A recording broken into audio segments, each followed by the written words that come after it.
Welcome to the Business Spotlight series. My name is Tanner O'Brien. I'm a senior partner here at Action Coach in Central Texas. And today I'm sitting down with my guest, Alex Blum, who is the co-founder and CEO of Applied Bioplastics.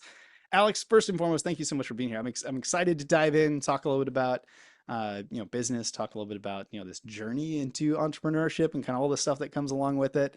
So appreciate you taking some time. But why don't we just start with a little bit of background? First and foremost, tell us what is Applied Bioplastics, and then maybe give us the high level version of kind of how you came about co-founding that company, and we'll For dive sure. in from there. I think I'm going to do that backwards because the founding story is pretty interesting compared to what we do today. But I'll start there. So my background, I graduated from the University of Texas at Austin. Decided never to grow up, so I've never left Austin after that. Other than for business travel and whatnot. But as far as living, I'm here in Austin, about 5 minutes from the university I graduated from 12 years ago. Anyhow, so I was a salesman for the majority of my career. I've worked for Amazon, Oracle, and two startups, which are WP Engine and Thousand Eyes. In 2017, I was recently divorced and closed Visa on a massive network monitoring deal with Thousand Eyes. This multi-million dollar deal. I got a $500,000 paycheck. Now, as a recent divorcee and a debt-free person, because I worked through college and had some privilege, I decided, I've always wanted to make a difference in the world, but I'm not dumb enough to go start my own company or try to do something crazy like that. So I'm going to donate the $500,000 to charity. So I decided to do that in 2017. I spoke with a friend of mine from Bangladesh, who sadly passed away since then. But he said, you should come to Bangladesh. 2 million refugees just crossed our borders, and they really need help. So I flew over there with him and ended up being the first American with boots on the ground in the Rohingya genocide. I beat Angelina Jolie by 9 months. We filmed a documentary in that camp. It's called Blossoms from Ash, now available on Apple TV and Amazon Prime. Won several major awards, obviously, and got picked up by these streaming services. But while I was raising money for that film, or attempting to raise money, I was really bad at that. I don't think I raised a single cent. But regardless, while I was in Bangladesh trying to garner interest for funding this film, I was introduced to a fellow named Dr. Mubarak Ahmed Khan. Now, Dr. Khan is award-winning scientist. He's just won the equivalent of the Presidential Medal of Freedom for Bangladesh just a month ago. And he had spent most of his retirement working on composite materials using a agricultural waste that is common to Bangladesh called jute. He showed me a composite building material that he had designed using this plant, and it was amazing. It was very high insulation values, very strong, very cheap, and very durable. And I said, why isn't this everywhere as a housing composite? And he said to me, well, I'm a chemist, not a businessman. And I said, well, funny thing about that, I'm a businessman, not a chemist. Why don't we put two and two together? So he sold me the IP, and I hired him, and I started a company dedicated to building bioplastic refugee shelters, because that was the original plan, was to go help refugees. About a year later, I was introduced to Dr. Chen, who heads the material science department at the University of Texas at Austin, who introduced me to Dr. Lawrence Derzal, who's the Lifetime Achievement winner in biocomposites. He advised me that if we converted one into the other, one into a different type of plastic, we could not only affect the entire plastic industry, but decarbonize one of the largest sources of atmospheric carbon in the world, which is consumer plastics. So we hired a bunch of really smart people way smarter than me, PhDs, who then took Dr. Khan's invention, ran with it, and created what we do today, alongside the refugee housing, which we still do. Been very successful with that. We're planning on building over 200 million homes over the next 20 years. In the meantime, however, we're decarbonizing the plastic industry. What we figured out how to do is take Dr. Khan's agricultural waste, expand that portfolio to nearly every kind of agricultural waste in the world, and then make his proprietary plastic work in injection molding machines, which is the vast majority of plastic that's out there today. So what we have now is a plastic composite that can be made in any standard plastic making machine that is less expensive. We're the first bioplastic in the world that is less expensive than oil-based commodity plastic. It can be made by the exact same companies. It can be used by the exact same companies. It's actually a little bit stronger, than the standard plastic, and it's also compatible with recycled and bioresins. So we're able to be applied to the entire plastics industry, lowering their prices, lowering their carbon footprint, and reducing their microplastics footprint at end of life. Dang, that is awesome. So I'm gonna kind of ask a few questions around that first, and then we'll kind of circle around for some of the other questions I always love to dive into with regards to kind of running the business and things like that. For sure. Um, but I think as we look at how do we clarify for some of the audience and really like get some, yeah, I don't know, into some of the nitty gritty. So customer, like who your business serves. Let's just start with that one. Certainly. Especially for the I guess newer part of the business, not the refugee kind of Yeah, shelter that one's side of pretty it. obvious. Yeah. But for this other piece, like who is the end you like who would you be selling to? Kind of what does that customer look like for your business? Sure. Well, the end customer is you and me, right? We're the users of all the plastic objects. I mean, if I look at the scene behind you, your shades are plastic. The cover for your shades is plastic. The handle for your shades is plastic. Your headphones are too, and your shirt is likely made partially out of nylon plastic, as is mine, right? So we are the ones who benefit. We are the consumers of this. However, obviously, that's not how the plastic world works. So I'm going to explain the plastics value chain just to make it make sense for the listeners, Ooh, yeah. and then I'll say where we fit there. Yeah. So essentially, plastic is made as actually a byproduct of fuel and oil production, right? So the companies that originate the original plastic are typically Shell, Exxon, BP, those kinds of guys. Now, the thing is that the plastic that they produce is essentially raw plastic. It's not specialized. It can be used in some applications, and it is used in some applications, but for most applications, you like the fact that plastic is, well, plastic. It's changeable. It's moldable, right? But you want it to have certain physical properties or colors or, resistances or whatever else like that. So what happens next usually is that the pellet created by the fuel company goes to a set of businesses called the compounders.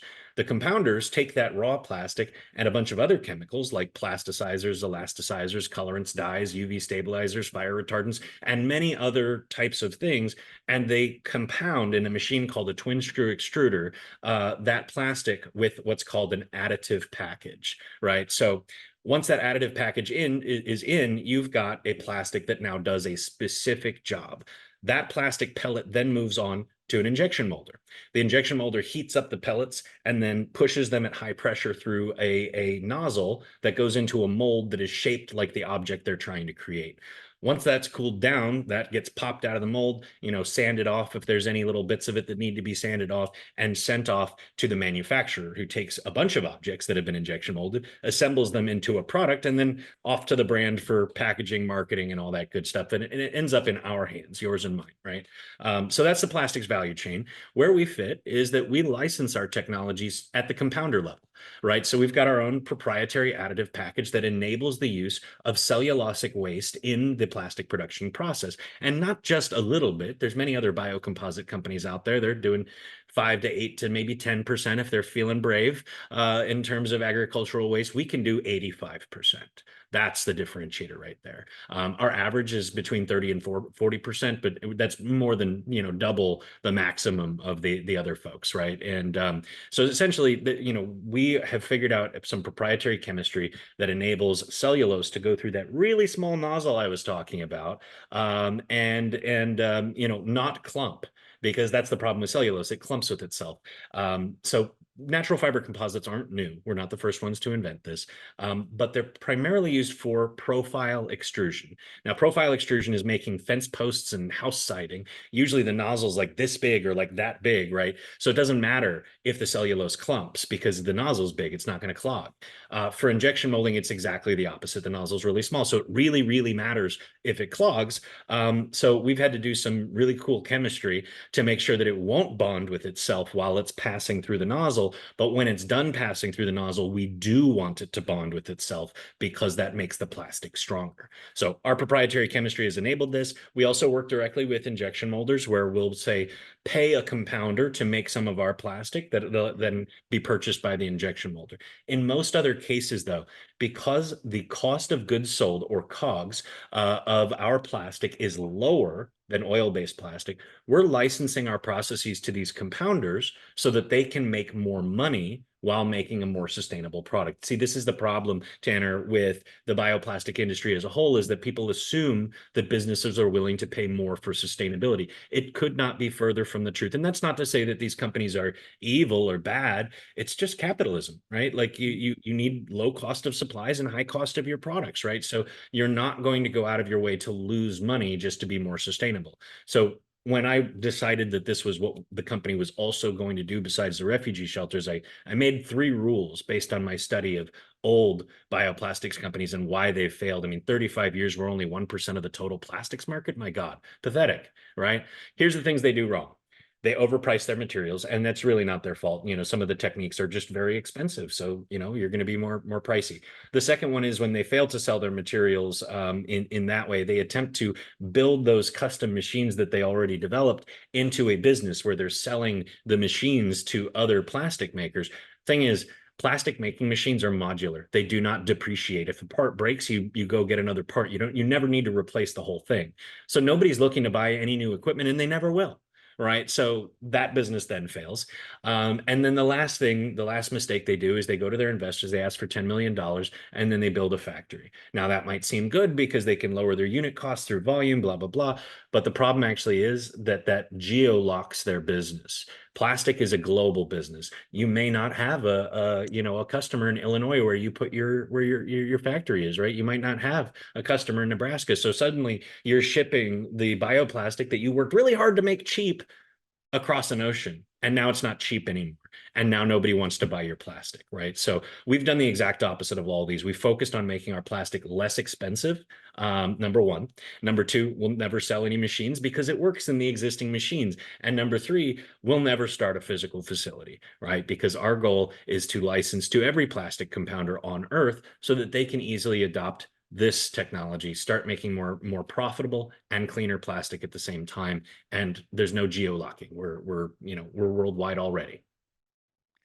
I That is awesome. You had answered so many questions for me in like that one piece that it's so fantastic, and I appreciate kind of walking through the value chain of what plastics looks like. I think, for a lot of folks that aren't familiar with the industry and some of the things that y'all do, being able to kind of really, kind of learn that process along the way, and then like how does business fit into it, Yeah, I think is really fascinating. So I appreciate you kind of walking through that. of course. With kind of knowing who kind of that general target market is, then I'm sure it's very different for y'all than it is for, say the ice cream shop down the street in terms of what marketing looks like. But how do you get in front of those that you're going to be serving and providing, this service and materials and licensing to? What does marketing look like for your business? That is going to have a terrible answer, which is that we don't. We don't market. We've never marketed. I have a higher number of followers on LinkedIn than the company does, like double. And some say that my story is inspirational. We can kind of get into my personal stuff here later if you'd like. But the company reposts things I post on LinkedIn, and that's about it. We've used some wonderful technologies like Buzz AI to reach out to investors and potentially direct customers. But here's the thing. We've recently been certified by a mandatory federal buying program run by the USDA, which means that if you're a federal contractor, you have to buy my plastic. You don't have a choice.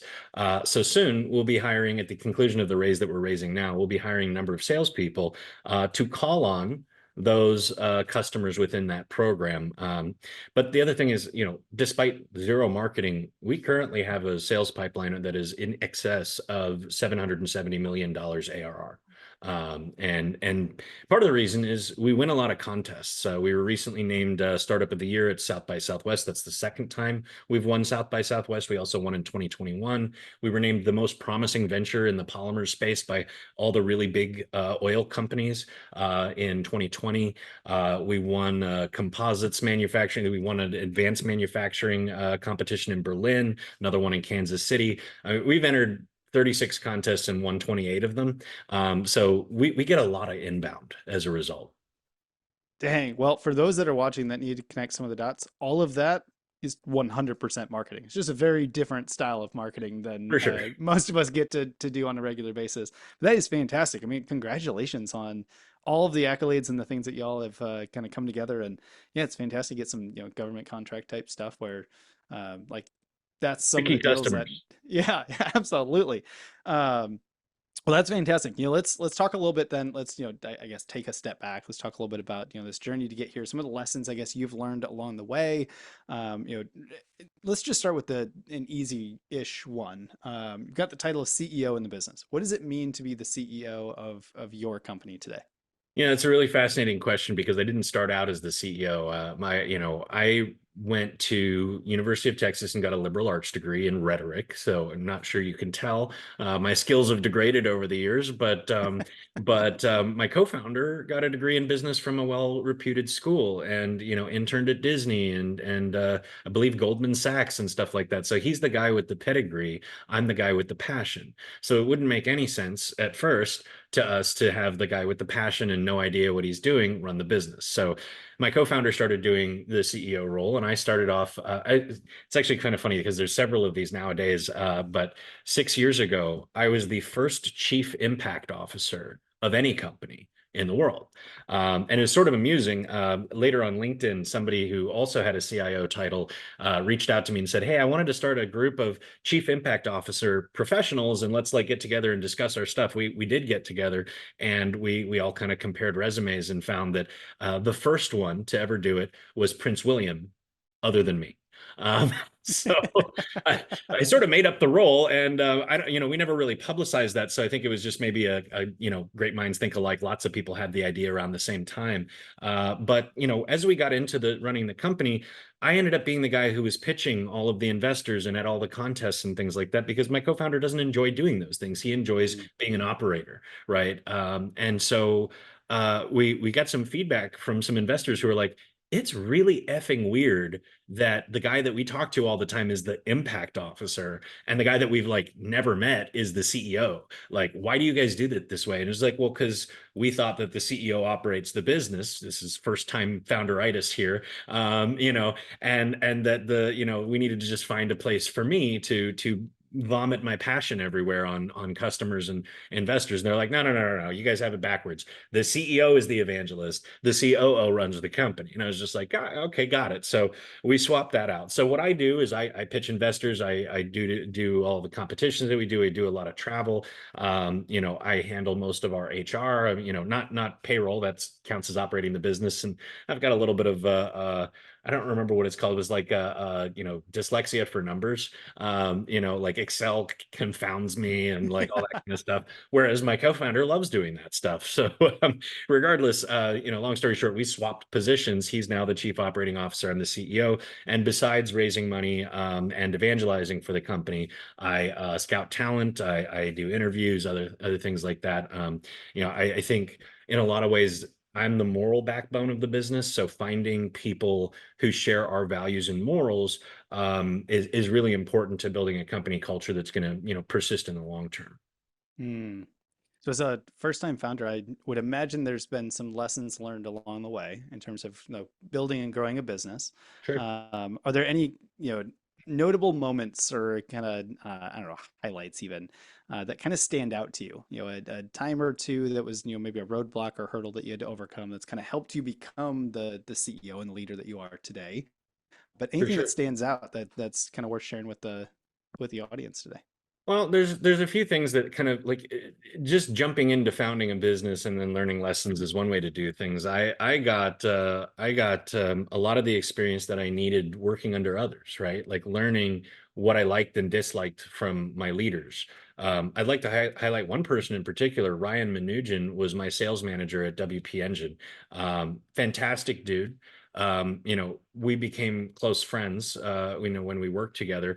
In fact, his wife and my ex-wife and I went on a cruise together at one point while he was still my boss, right? And he was a really caring dude. He cared about what was going on at home, but at the same time, he frequently failed to protect me from upper management, right? Because I was a kind of a shoot from the hip kind of guy. I was the top sales rep, but I was never going to get promoted because I wasn't being developed as a leader. I was being developed as a killer individual contributor, right? Mm. Which maybe that's what I should always be, right? But there's strengths and weaknesses in his leadership. in that I wanted to grow, and I don't think he recognized that. But he was a fabulous leader in terms of making me want to stay at the company, making me want to perform, making me care about the team and the product. Those were things that he did really well. Now I've had other leaders in the future, and this is going to be a lot less complimentary, so I'm not going to name them, but people who close doors, right? People who get really up in arms about the way that you dress or the way that you look. People who think they can get around the law by saying off the record, blah blah blah. Like none of that stuff, right? Like so what I've learned from my career prior to becoming a leader is that how you treat people matters. And I know that sounds trite, but let me describe how we treat people at Applied Bioplastics. First and foremost, everybody that works for us is paid well above the fair wage for their experience and position. Now, I have the luxury of having a lot of employees in India and Bangladesh. Many founders would see that as a group of people that they could exploit by paying very low wages. Obviously, because of the market over there, we're paying them less than we'd pay an American, but they're being paid extremely well for their country. We're also one of the first organizations to offer family health insurance in both India and Bangladesh. We also do not do clock in, clock out. We do not set hours. I have ADHD. I work well at really odd hours, right? Like I want to get up super early in the morning and do three people's worth of work for a week in the first 4 hours of the day, and then I'm completely useless for the rest of the day a lot of the time, right?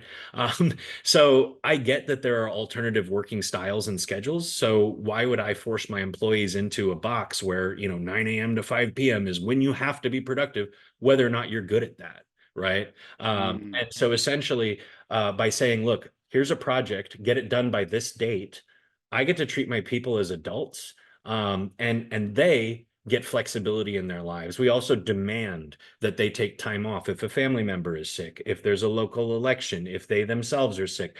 And for obvious and multiple reasons here, but number one, if your employee takes 2 days off to go take care of a sick child, when they come back, they're not worried about their sick child because their sick child's better, right? So they're going to pay attention to what they're doing rather than being distracted and thinking about the child at home, right? If they don't come in when they're sick, awesome, because they're not getting the rest of my staff sick, right? Especially in the age of pandemics, right? I do not want you in the office if you're sick. And in fact, I don't want you working from home either. I want you to focus on recovery, because when you come back, A, you're going to be grateful to me for giving you time to get better.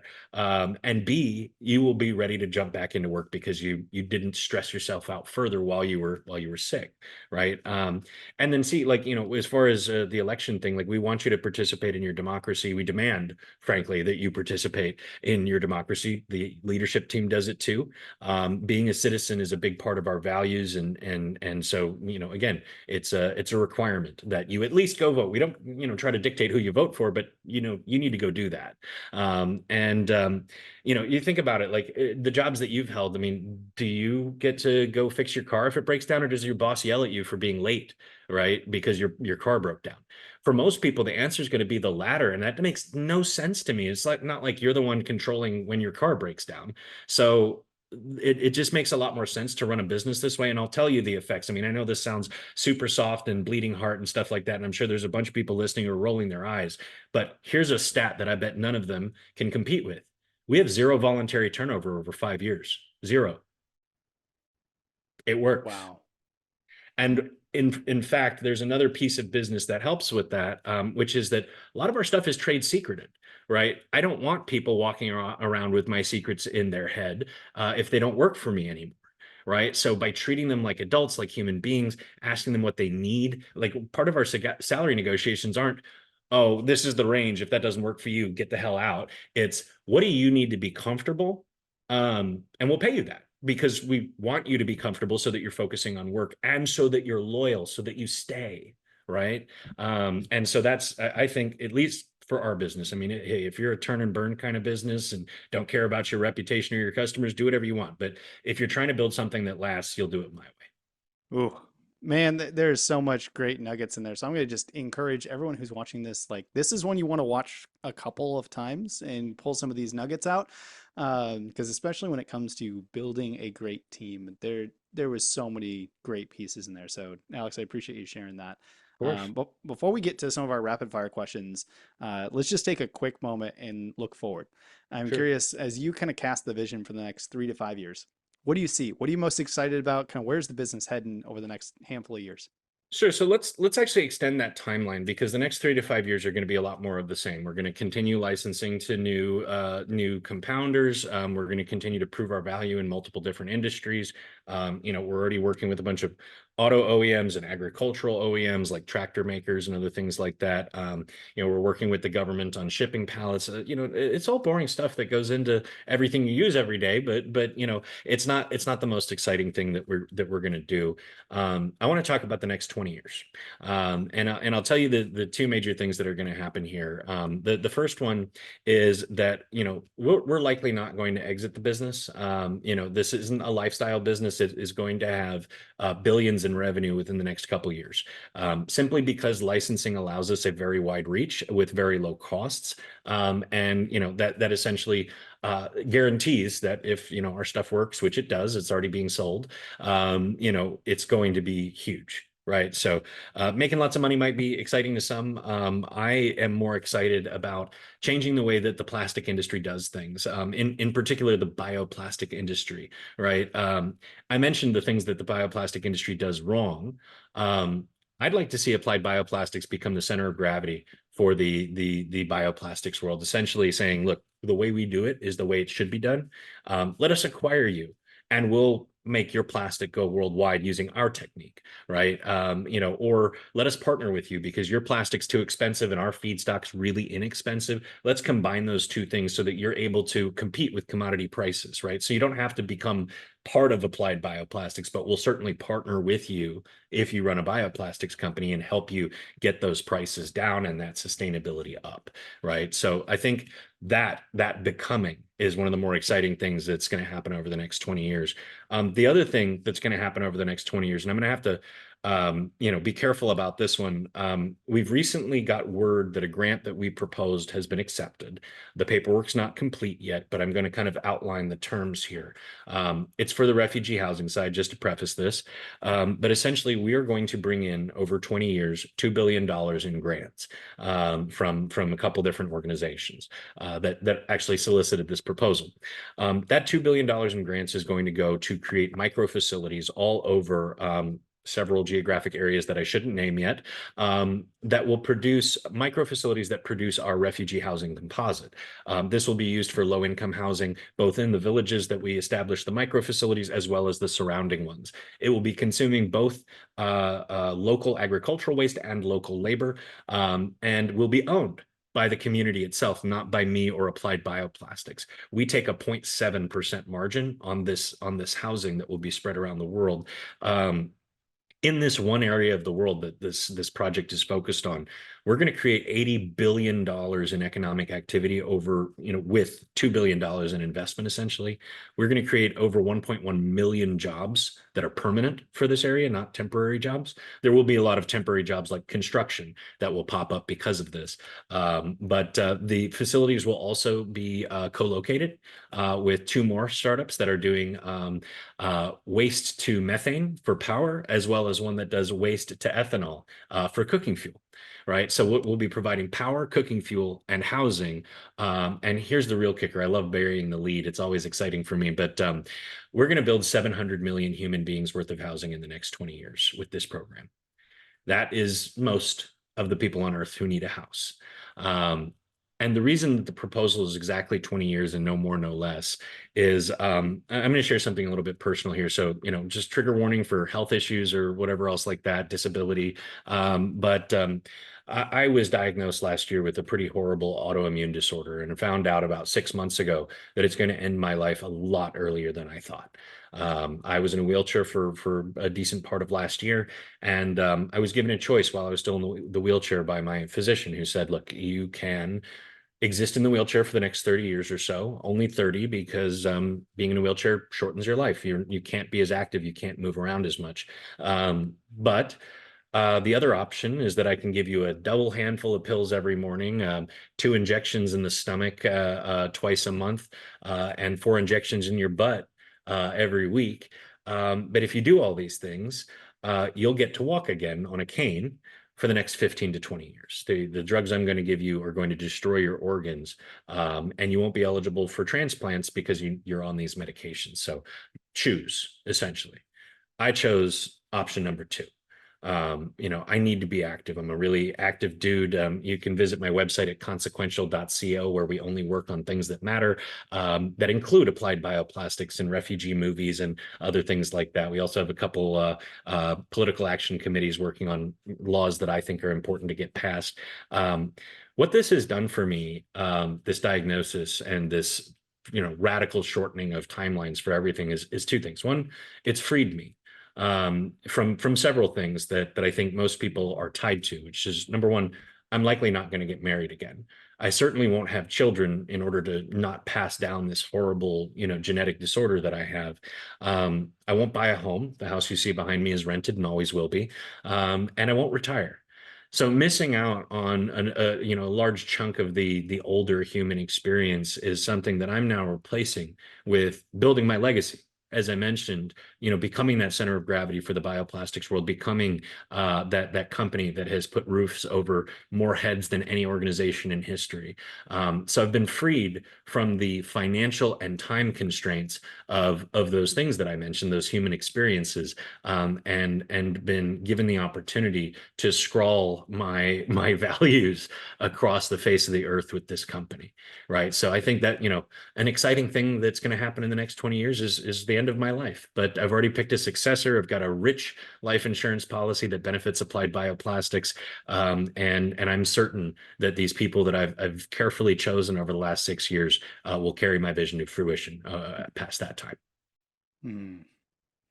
Alex, I just gotta say thank you so much for sharing, that piece of the story with us.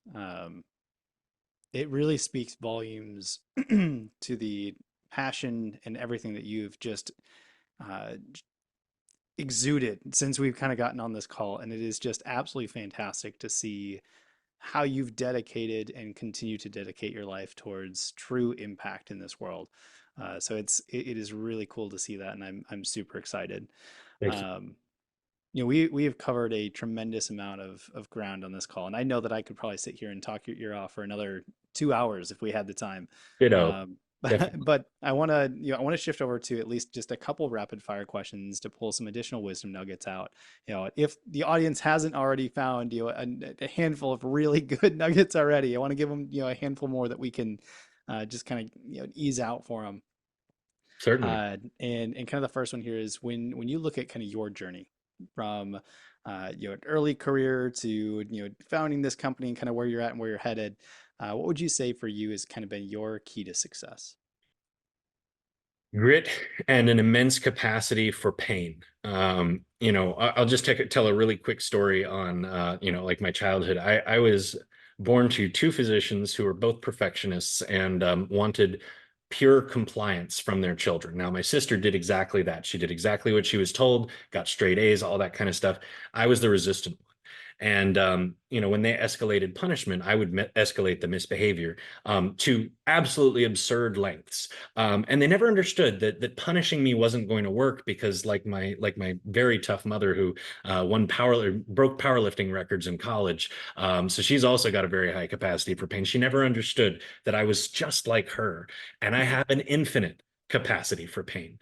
In order to make sure that I pay my employees on time, I haven't gotten paid in the last 8 months. Neither has my co-founder, and that's how we do things, right? So having to live on very little, I mean, literally beans and rice at 34. I've been broke as a joke for years, right? There's tons of things that I wanted to do that I've had to miss out on. So what I would say is come with your mental toughness, right? If you don't have that, you don't belong to being an entrepreneur. I hate to be harsh, but I hate it when cool people have really cool ideas but don't have the persistence to make it happen, because then they fail, right? And that idea goes down the drain. If you can't do it, find somebody else who's got a very high capacity for pain, partner with them, and get it done. Mm. Which I usually my next question is like one piece of advice. So it's slightly different than kind of what Sure. has worked and what key to success would be for you. But if you could leave just one additional piece of advice for other entrepreneurs out there today, what piece of Come advice with did you want to leave them? come with capital. So when I was filming the movie, I spent all of that $500,000, and I then spent another $250,000 that I didn't have. I really wanted the movie to be good, and movies are expensive to make, and I was the sole funder. So I put myself $250,000 in debt and then started a company. Don't do that. That's the wrong way to go. Look, I realize that this is sort of a privileged take. Not everybody has, friends and family with money. I was able to raise about $100,000 from my friends and extended family. My co-founder was able to raise about the same amount from his family. So we started the business with about not quite $250,000, but that was enough to run us for the first year and a half, right? So I would plan your capital sources first. Before beginning the company, and then spend some time pitching those people and seeing what their level of interest is, because you're going to need money a lot faster than you think. There's just too much to do. You need help, right? So you need funding to get that help. So go do that first. And then if at all possible, go get some customers before you go get some investors. Like get your initial investors, friends and family. People aren't going to harass you for updates. But do also try and get some customers at least on board or interested before you go out to get capital. It makes the negotiations a hell of a lot easier when you're not completely over a barrel in front of the VC, because Ooh. they'll take everything. They absolutely will. In fact, I was just talking to somebody who's venture studio helps you get off the ground, right? Takes 50%, and founders sign up for this. And I'm like, why the F would you do that? Right? Really, really. Why would you give away half of whatever your life's work is just to get off the ground? So Hmm. go find those early customers if it's at all possible for your business to do so. Mm. Dang, those are some good pieces of advice. Um, One more rapid fire question. We'll kind of get into how folks can connect and learn more and all that. But Sure. book recommendations. Any book recommendations that you would have for the audience? Could be something that you're reading currently, read recently, listen to if you're not a big like actual reader, podcast, anything else like that. But any recommendations you'd give? Sure, absolutely. So, God, I have a long list, but um, I would say that something you need to know, especially if you're American, is how America works. This is outside of business. I would say that this is a political book, but it's also a data book, and it helps you understand the way that people work and the way that the system in this country works. I think it'll encourage you to get a wider perspective on who to hire and things like that. And that is The New Jim Crow by Michelle Alexander. Completely changed my political views on its own. In that vein, We Were 8 Years in Power by oh my gosh, I've just forgotten his name. We Were 8 Years in Power by Ta-Nehisi Coates. That's the author there. That's Coates. For those of you who might have trouble spelling the first name, and so those are non-business books that I would recommend. Beyond that, The Beautiful Exchange: How Trade Shaped the World is another kind of big picture how things work kind of book that you ought to read. And then every business leader suggests this one. I found it good. Not entirely like, don't take the whole thing as gospel, but Radical Ownership is a great book. And I hope I can curse on this because it's in the title, but The Subtle Art of Not Giving a Fuck is Mm-hmm. is the last business book that I will take. And the last thing I'd suggest is, outside of books, go get a therapist. If you're planning on starting a business, have somebody to talk to. It's one of the loneliest jobs in the world. Like I said, I like making friends with my employees, but there's a barrier there. They're my employees that, pleasing me, as much as I try to stay away from that. It depends on what their job, right? Like their job could depend on whether or not they please me. So, and not that I would ever treat them that way, but from their perspective, that's how it is, right? So you need somebody to talk to. You absolutely do. And it can't just be another founder, because they're not trained to handle the level of stress you're going to be under. They're under just as much stress as you are, and you're dumping on them. You're not being a good friend, right? So get a therapist, please. Mm.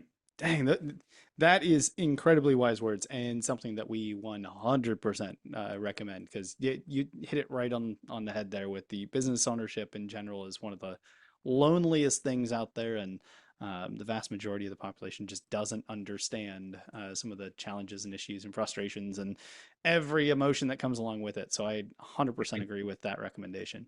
Think about it. For us, we have this opportunity to house 700 million people, and we've nearly run out of money a few times. How do you think I feel when I'm tripping at the finish line of such an enormous and impactful opportunity? Does it not feel like I'm letting 200 million families down with my own failures, right? Mm, That's something you need to talk to somebody about. Nobody can share that burden with you. yeah. So for those that want more information, that want to follow along this amazing journey that you're currently on and will continue to extend for the next handful of years, Yeah. where can they go for more information? How can they connect with you if they want to connect? Certainly. Where can we advise them to go? So I do not maintain social media other than LinkedIn. There may be some old artifacts of when I participated in social media, but personally, I think it's poison. It's bad for your brain. It's proven to be bad for your brain. In fact, I work with Joe Toscano from time to time, the guy who wrote the algorithm for Facebook, and he's as the author of that algorithm, he says, please don't use it. It's really, really bad for you. So to that end, follow me on LinkedIn. My URL is Alex Applied Bio, at the usual LinkedIn IRL, or URL, excuse me. You can also follow Applied Bioplastics on LinkedIn. Visit my website at consequential.co, where we only do things that matter, and see all of my other projects. And feel free to reach out on LinkedIn. I will not give out my email on podcasts, but it's pretty easy to figure out once you figure out what the naming scheme of everything else is. Other than that, hey, set a Google alert for my name. I'll be making news. Cool, I love that. For those that are watching, I do recommend go on LinkedIn, send a direct message, say, "Hey, saw you in the business spotlight." Amazing conversation, because it is, yeah, for us here. This is primarily here in Central Texas. Being able to make some additional connections is always a big piece of it. So please take a moment, go do that once we wrap up the conversation. But Alex, I've got one final question for you, and it's the way I always like to end kind of these conversations here, and that is, what is most inspiring to you today? Death. To be completely honest with you, man, I mean, I think that a lot of people don't see their own mortality, and I think that's a good thing, in a lot of cases, right? Like the reason we invented religion is because of the terror of a thinking being, of the end of that thinking, right? There's tons of philosophy on this. I'm not going to try to quote it because I'll get it wrong, but thinking about your own death is often distressing, right? But what we don't realize, what we do think of is dying old and surrounded by family and stuff like that. But odds are that and I hope it's not true, but odds are that somebody listening to this podcast is going to die a lot sooner than they thought. And so I would encourage everyone listening and everyone around the world to consider the fact that, like, you could have a Boeing airplane part fall on your head at any given moment. You could walk in front of a bus, right? So you should live in a way that you're proud of. You should live in a way that inspires you about yourself and what you're doing. And I know that that's a bit of a privilege take. Some people are stuck in crappy jobs and can't get out, but use your spare time. Read, learn, connect with other people, spend time making your life rich, because death is coming. And I have the dubious honor of knowing that more than most, right? And a lot sooner than I'd hoped. But that motivates me to do all the things I do. It gives me the engine and the drive to accomplish and achieve what Applied Bioplastics and my other projects have achieved over the last few years. So yeah, death. What a phenomenal answer. Alex, thank you so much for being here and taking the time. It's been a genuine pleasure to get to know kind of your story, the work that y'all are up to, and I know I, for one, will be paying attention to all the things you'll be making news on here in the future. So thank you so much for taking the time. Thank you, Tanner, for the opportunity, the invitation, and for the great questions.